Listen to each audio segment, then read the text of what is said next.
When a retrograde Mercury conjuncts the Sun, that conjunction initiates a Mercury cycle, what is called a Mercury cycle. And I have done videos on Mercury cycles before. And on July the 31st, a retrograde Mercury conjuncted the Sun in the sign of Leo. And when I did my kind of weekly overview a couple of days, I mentioned a couple of things that were going on this week, and one of them was the fact that the retrograde Mercury conjuncted the Sun, and I talked more about other aspects of that conjunction in that particular video. So you're welcome to take a look at that if you haven't already. But this video is really about this ending of a Mercury cycle and starting of a Mercury cycle. The last Mercury cycle was in Aries. On March the 24th, a retrograde Mercury conjuncted the Sun in Aries and started a Mercury cycle that lasted till July the 31st. Now, a Mercury cycle, this video is one of those videos that risks turning into a list of dates, and it will turn into a list of dates in a couple of minutes. But let me at least give you what I think, and in my experience, I find is useful and helpful information. I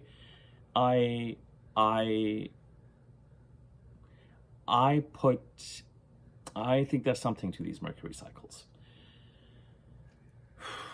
If you look at your chart and you look at the house that is occupied by the sign of Aries, and I use the whole sign house system, WHOLE. You're welcome to look at it however you want to look at it. And I use the Western tropical chart.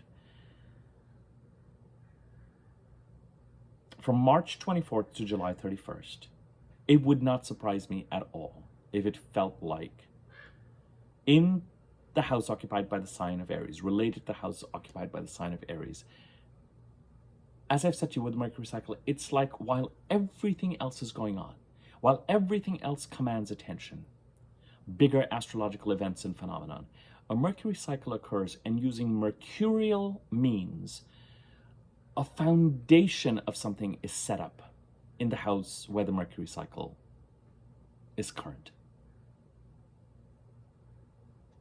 And mercurial means, I mean, communication, interviewing, talking to people, networking, local commuting, not long distance commuting as much as local commuting, auditioning, relationships.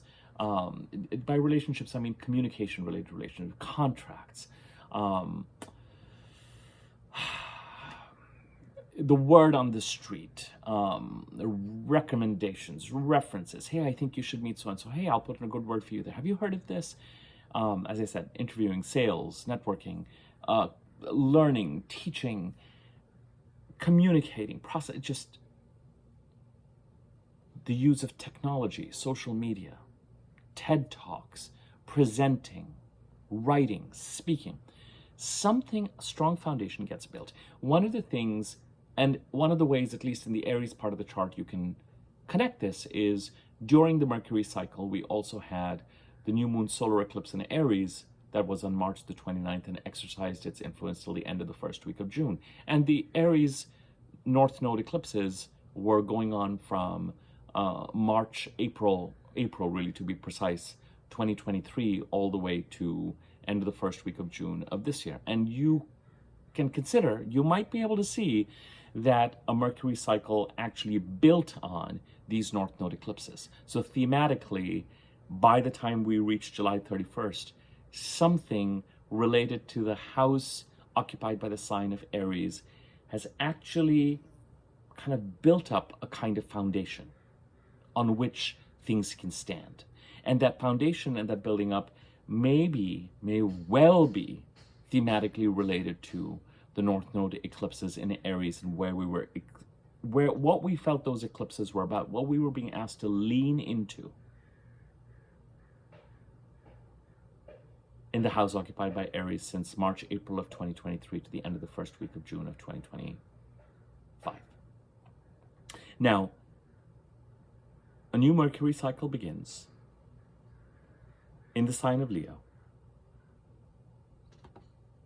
on July the 31st. And for those of us who are going to experiment with watching what this looks like, by the time November 20th comes around, when the next Mercury cycle will begin in the sign of Scorpio, What is the house occupied by the sign of Leo? And it's still very, very early. And the thing to be open to, the thing to be present to, is that a new Mercury cycle has started. There are typically 4 phases of this. When a retrograde Mercury conjuncts the Sun to when Mercury goes direct, so July 31st to August 11th, this is where this becomes a list of dates. August 11th, Mercury goes direct, and once Mercury is direct, on September the 13th, he is going to conjunct with the Sun again, this time direct. So July 31st to August 11th is phase 1, while Mercury is still retrograde. August 11th to September 13th is phase 2, from Mercury going direct to Mercury and the Sun conjuncting again, this time with Mercury direct. September 13th to November 9th is phase 3, the superior Mercury Sun conjunction, or when Mercury is direct, all the way to when Mercury goes retrograde again, which is November 9th of this year. Mercury will go retrograde in Sagittarius, retrograde back into Scorpio. And on November the 20th of this year, a retrograde Mercury and the Sun will conjunct again in the sign of Scorpio, ending the Mercury cycle in Leo and beginning the next Mercury cycle in Scorpio.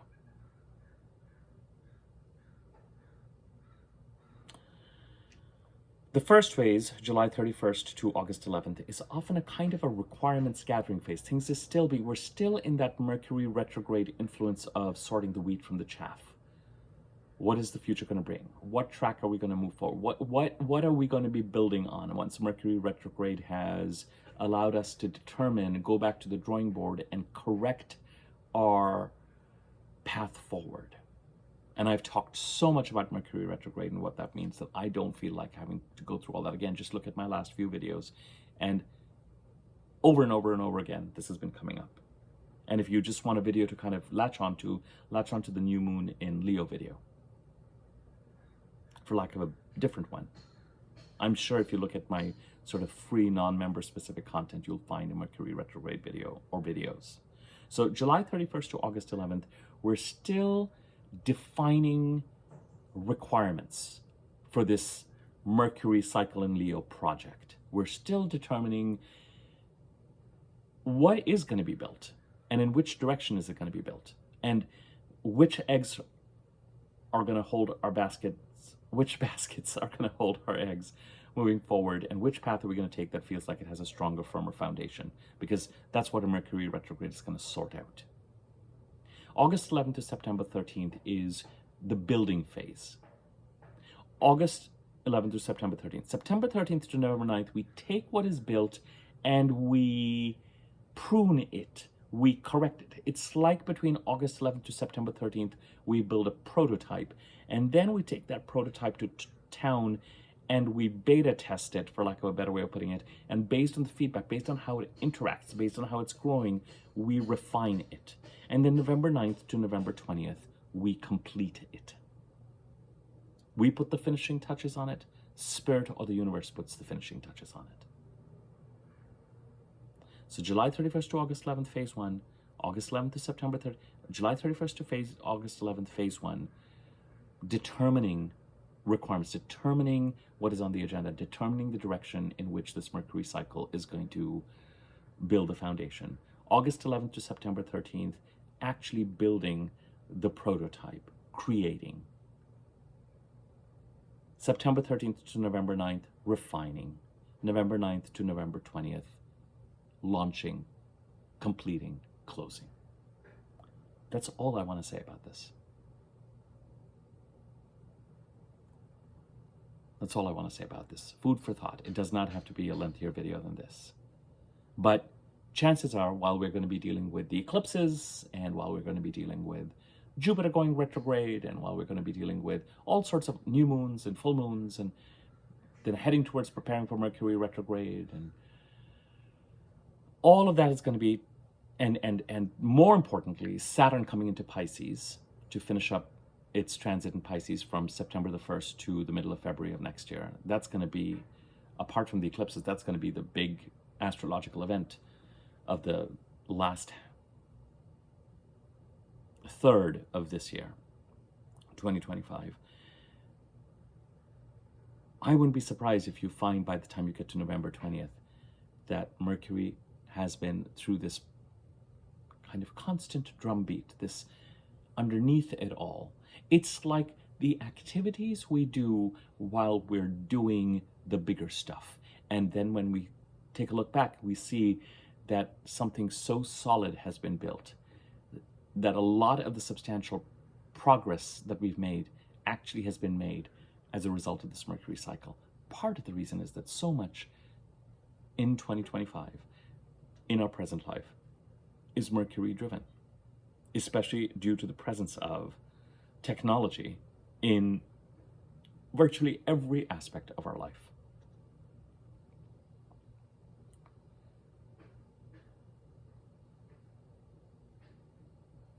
As it is, we create reality through language and syntax. But then when you consider the winged messenger and how much communication and technology is involved in building, creating, constructing things, then sure, it's not the only energy. It's not the energy of pursuing goals and everything. Things. It's on the wings of Mercury that things happen. So just for those of you who are new to Mercury cycles, consider this. Think about what I said about Mercury going through the Aries part of the chart, or no, sorry, to be technically accurate, the Mercury cycle occurring in the house occupied by Aries, related to the house occupied by the sign of Aries, in your chart from March 24th to July 31st, and know that a new Mercury cycle has begun. And just kind of gently, gradually track as you head towards November 20th what that looks and feels like. There are 3 ways to interact with me. The free content I put on this website. And this is one of my sort of briefer videos, but whatever. I'm not sure why I'm apologizing for it. There's a membership part of this channel that's $6.99 a month, where I put sign-specific content specifically for rising signs. You can watch it for your sun and moon signs. And then my email address is in the description box below, as is information on memberships, where you can contact me if you're interested in a personal reading. Subscribe to my YouTube channel if you haven't already. When you subscribe, there's a bell icon next to the subscribe button. When you subscribe, you'll see the wiggly bell option on top. Click on that. You'll be notified when I do new videos. You can contribute to this channel for free by liking this video or leaving a comment. You can contribute to this channel monetarily by using the thanks button underneath this video, or information on donations is in the description box below. And feel free to share if you find content like this useful, or any of the other content on my chart. Feel free to share it with friends and other people who might find it useful. Thank you very much. More to follow. Take care.